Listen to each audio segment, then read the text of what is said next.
ஏதோ சேவல் ஒண்ணு என்ன சொல்லி கூவுது. கொக்கரிச்சி நிற்கும் போது என்ன பேரு கூறுது.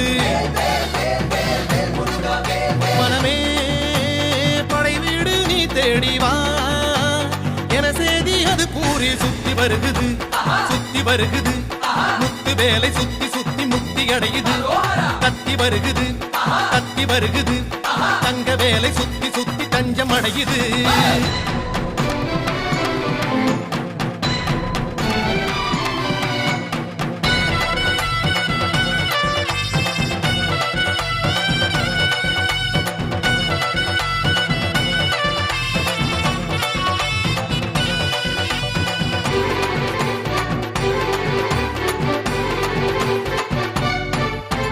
திருநீரு பூசிக்கொள்ளும் தெய்வானை மன்னவனை திருப்பரங்குன்றத்திலே காண்போமையா.